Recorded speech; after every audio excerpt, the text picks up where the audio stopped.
Bonjour à tous, aujourd'hui je vais vous parler d'un smartphone que j'adore et dont vous n'avez peut-être jamais entendu parler, l'Essential PH1.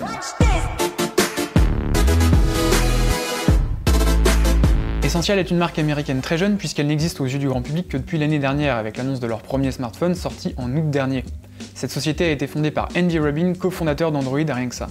Le but d'Essential avec ce smartphone, c'était de proposer une solution esthétique, rapide et puissante, et surtout épurée de toute fonctionnalité qui viendrait alourdir inutilement Android. On a donc un smartphone qui tourne à l'heure où je vous parle sous Android 8.1 Oreo, dans tout ce qu'il y a de plus pur. Pas de surcouche logicielle bien lourde comme on peut en trouver chez Samsung, Huawei ou LG. L'interface est sobre, fluide et super réactive, c'est vraiment digne de ce que l'on peut trouver sur un Google Nexus ou un Pixel. Dans les paramètres, la seule particularité, c'est ce petit menu Essential qui vous propose d'envoyer ou non certaines données de diagnostic à Essential dans le but de les aider à améliorer leurs produits. Bon, on va pas tourner autour du pot plus longtemps, on va parler directement de ce qui frappe le plus avec ce smartphone, son écran. Vous l'aurez remarqué, pour son premier smartphone, Essential aura adopté un design borderless avec seulement une petite bordure en bas de l'écran. Pour le reste, l'écran suit parfaitement les bords du smartphone jusqu'à aller entourer la caméra frontale, un petit peu à la manière de l'iPhone X et de son fameux notch. On peut quand même noter que l'Essential Phone est le tout premier smartphone à avoir opté pour ce genre de design, donc le petit notch en haut de l'écran, avant même l'iPhone X qui est sorti je crois 3 ou 4 mois après. Ce design permet de bénéficier d'un écran Quad HD de 5,7 pouces dans un smartphone à peine plus grand qu'un iPhone 6, 7 ou 8, qui possède quant à eux un écran de 4,7 pouces. Sa définition est de 2560 par 1312 pixels, ce qui nous donne un ratio d'écran peu commun de 19 dixièmes et qui compte en réalité un peu moins de pixels que du vrai Quad HD.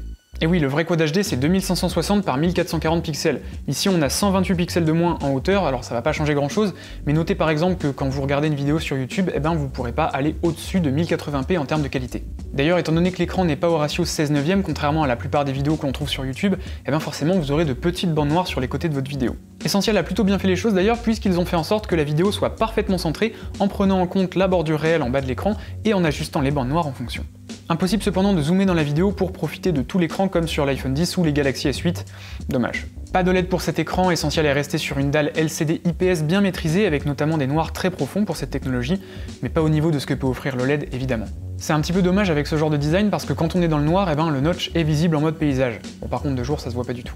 Concernant le notch qui dépasse sur l'écran, je vous cache pas qu'au début c'est un petit peu perturbant, mais bon, au bout de quelques heures d'utilisation, on l'oublie totalement et au final ça en devient même plutôt plaisant. D'ailleurs vous l'aurez remarqué, il est beaucoup plus petit que celui de l'iPhone X et c'est bien normal puisqu'il embarque beaucoup moins de capteurs. Pas de Face ID dans cette encoche, ici on ne retrouve que la caméra frontale et les petits capteurs de proximité et de luminosité ambiante. En revanche, étant donné qu'Essential utilise des boutons de navigation dans l'écran, on aurait pu se dire qu'en mode paysage, le notch aurait pu gêner d'un côté pour le bouton Home. Mais non, puisqu'ils ont fait en sorte que ces boutons restent toujours sur le même côté du smartphone, malin. Pour ce qui est du reste du design, rien de spécial en haut ou sur la tranche gauche du smartphone, seulement 3 boutons sur la tranche droite, les classiques boutons On, Off et Volume qui d'ailleurs dégagent une très bonne impression de qualité. Ils cliquent bien, c'est un petit détail mais ça fait toujours plaisir. En bas, on trouve le port USB-C, le tiroir SIM, le microphone et le haut-parleur qui est assez facile à couvrir quand on tient le smartphone dans les mains. Pas génial comme placement, les haut-parleurs stéréo en façade de mon Moto X Steel me manquent sincèrement. En parlant de haut-parleur, celui utilisé lors des appels se situe tout en haut de l'écran. Il est vraiment très bien intégré, très fin, très discret et il est même accompagné d'une petite LED de notification. Cool.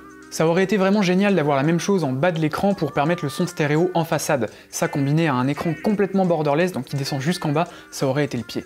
Alors j'aimerais juste attirer votre attention sur un petit détail, mais regardez, le tiroir SIM se situe juste à côté du microphone, et il est très facile de confondre ce dernier avec le trou permettant de sortir le tiroir SIM. Faites vraiment attention à ça parce que si vous insérez l'outil permettant de sortir le tiroir SIM dans le microphone, vous risquez de le défoncer. D'ailleurs pour rester dans le domaine du son, vous constaterez l'absence de port jack sur ce smartphone. Je sais bien que c'est vraiment une caractéristique éliminatoire pour certains dans le choix de leur smartphone, et j'ai été le premier à gueuler sur Apple quand ils l'ont fait avec l'iPhone 7 fin 2016, mais croyez-moi, avec du recul on s'en passe très bien. Dans la boîte du smartphone, Essential nous fournit un port jack externe de très bonne facture, en métal et en tissu tressé. Personnellement, cet adaptateur reste fixé en permanence à mes écouteurs, donc c'est pas vraiment un problème. La seule situation dans laquelle ça peut être embêtant, c'est quand vous voulez recharger votre smartphone tout en utilisant vos écouteurs. Là du coup vous pouvez plus. En tout cas, cette absence de port jack m'aura incité à sauter le pas, j'ai enfin acheté un casque Bluetooth. Et c'est vrai que c'est vraiment le pied d'être débarrassé des fils. Bon, si la pertinence du port jack en 2018 peut encore faire débat, la qualité de construction de l'Essential Phone est quant à elle absolument indéniable. L'écran est protégé par l'excellent verre Gorilla Glass 5, le dos est en céramique, ce qui le rend presque inrayable, et le reste de la structure est en titane, bien plus résistant que l'aluminium, tout en restant relativement léger. Très impressionnant. D'ailleurs, contrairement à ce que l'on peut trouver chez la marque à la pomme, ici au dos, rien ne dépasse. Vous pouvez poser votre Essential Phone sur le dos, il sera parfaitement stable. Par contre, pas de recharge sans fil malgré le choix de la céramique qui rendait ça techniquement possible. Dommage. Pour ce qui est de l'appareil photo, on va retrouver ici un double capteur constitué d'un capteur 13 mégapixels couleur et d'un autre capteur 13 mégapixels noir et blanc, les deux ouvrant à f1.85. Alors je vous vois venir, pourquoi mettre un capteur dédié au noir et blanc alors qu'on pourrait simplement mettre un filtre noir et blanc sur une photo couleur? Très bonne question. En réalité, un capteur dépourvu de filtre RGB va être bien plus précis dans les détails d'une image. L'idée d'Essential ici, c'est de combiner l'image couleur du premier capteur avec l'image en noir et blanc bien plus riche en détails du second capteur pour obtenir une image à la fois colorée et riche en détails. Alors sur le papier, ça a l'air cool, dans les faits, c'est pas aussi incroyable que ce qu'on pourrait croire. Je dis pas que les photos sont dégueu, hein, loin de là, elles sont juste moyennes. Pas dans le mauvais sens du terme, non, mais juste pour que vous compreniez que ce n'est pas aussi bien que ce que propose Samsung ou Apple. Ça reste vraiment très correct. On notera toutefois la présence d'un mode portrait qui marche plutôt bien, notamment au niveau de la détection des bords du sujet. Pour ce qui est de la caméra frontale, on est sur du 8 mégapixels avec une ouverture de f2.2, et en basse lumière c'est pas terrible. Par contre de jour c'est plutôt pas mal. Concernant la vidéo, cet appareil est capable d'enregistrer en 4K à 30 fps, en Full HD à 60 fps ou en 720p à 120 fps, que ce soit avec la caméra arrière ou la caméra avant. Vraiment pas mal. D'ailleurs, il existe un raccourci pour lancer rapidement l'appareil photo, il vous suffit d'appuyer 2 fois sur le bouton On-Off, n'importe quand, et hop, l'appareil se lance. En fait, le gros souci de l'appareil photo, c'est l'application. Cette application est développée par Essential et c'est la seule application extérieure à Android Stock qui soit préinstallée sur ce smartphone. Et même si elle est beaucoup mieux que ce que c'était quand le smartphone est sorti, elle reste quand même assez lente et pas vraiment hyper plaisante à utiliser. Heureusement, elle est régulièrement mise à jour et elle s'améliore vraiment petit à petit. Évidemment, vous avez la possibilité d'installer une application tierce pour utiliser l'appareil photo, mais bien entendu, vous perdrez certaines fonctionnalités qui utilisent le capteur secondaire noir et blanc, comme le mode portrait par exemple.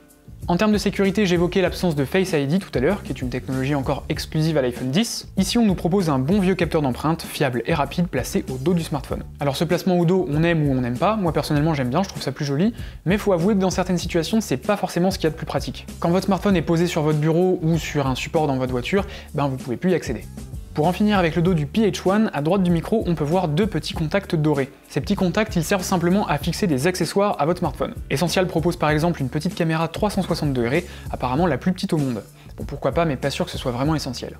Bon, maintenant voyons rapidement ce que nous avons sous le capot. Snapdragon 835 et 4 Go de RAM, ce qui offre d'excellentes performances pour tout ce que vous pourrez demander à votre smartphone, même sur des gros jeux 3D. Pas le choix au niveau du stockage, c'est 128 Go ou rien, et vous n'aurez pas la possibilité de rajouter de l'espace de stockage avec une carte micro SD. Et pour être franc, je trouve ça vachement mieux comme ça en fait. Ici on a un vrai stockage de 128 Go utilisable dans toutes les situations, que ce soit pour installer des applications, stocker des vidéos, des photos, alors que souvent il est impossible d'installer des applications sur les cartes micro SD, ce qui les rend tout de suite beaucoup moins utiles.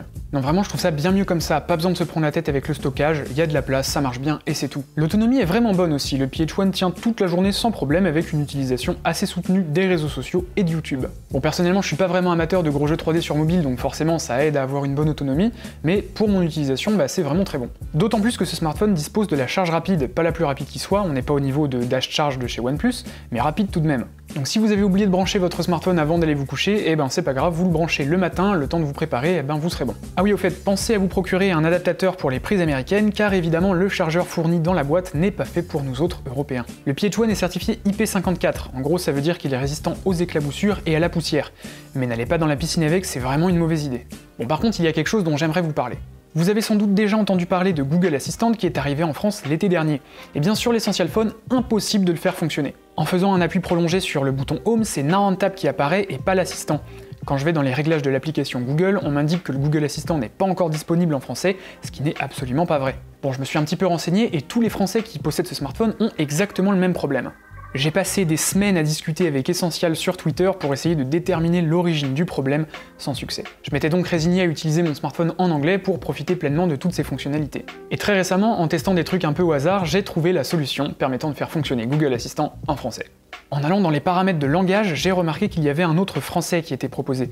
Par défaut, j'avais français tout court, et en sélectionnant français, entre parenthèses France, miracle, tout fonctionne parfaitement. Alors à tous les détenteurs français du PH1 qui me regardent, y a pas de quoi. Bon, tout ça c'est bien mignon, mais on n'a toujours pas parlé du prix. Alors il faut savoir que ce smartphone n'est pas officiellement commercialisé en France, mais vous pouvez l'obtenir assez facilement, il suffit de le commander sur Amazon.com. Pas Amazon.fr, vraiment Amazon.com. Ici, ils acceptent de livrer leurs produits jusqu'en France, et c'est plutôt cool. Sur Amazon, il est au moment où je vous parle à 499 $. Pour l'importation, vous aurez quelques frais supplémentaires à payer, mais rien de bien méchant, et franchement je pense que ça en vaut la chandelle. Personnellement, j'ai même choisi la livraison ultra rapide pour 25 € de plus, et je l'ai reçu en 5 jours. Si vous vous contentez de la livraison classique, actuellement, il vous en coûtera 500 €, tout frais inclus. Alors le PH1 existe en plusieurs couleurs, personnellement j'ai beaucoup hésité entre la version blanche et la version noire, et au final je regrette absolument pas mon choix. En blanc il ne prend quasiment pas les traces de doigts, et je trouve que la bande blanche qui entoure l'écran noir de face est vraiment du plus bel effet. Voilà, je pense avoir fait le tour de ce smartphone, alors je vais maintenant vous donner mon avis personnel après ces quelques mois d'utilisation. Je suis absolument fan de ce que Essential a réussi à faire avec ce smartphone. Je le trouve vraiment magnifique à tous les niveaux. D'ailleurs, je le vois vraiment comme le digne héritier de la lignée des Nexus. C'est pour ma part un vrai bonheur à utiliser et après 5 mois en ma possession, cet écran borderless continue de m'émerveiller quand je le regarde. Alors ce smartphone va pas être fait pour tout le monde, beaucoup de gens lui préféreront sans doute le OnePlus 5T et je le comprendrai parfaitement. Le OnePlus est un peu plus puissant, dispose d'un écran OLED, d'une meilleure batterie et d'un port jack. Mais voilà, je trouve que le Essential a vraiment quelque chose en plus. Il fait plus unique, avec un design original et mieux fini que celui du OnePlus 5T. En fait, ce smartphone transpire le haut de gamme, et c'est un sentiment que je n'éprouve pas quand je tiens un OnePlus 5T dans la main, que je trouve un petit peu plus banal. Maintenant, je dois vous avouer que j'ai vraiment hâte de voir ce qu'Essential nous réserve pour le PH2, et si c'est un écran OLED complètement borderless qui nous attend, il y a moyen que je craque. Bon et bien voilà, j'espère que mon test du Essential Phone vous aura convaincu, merci de l'avoir regardé jusqu'au bout, et quant à moi je vous dis à la prochaine!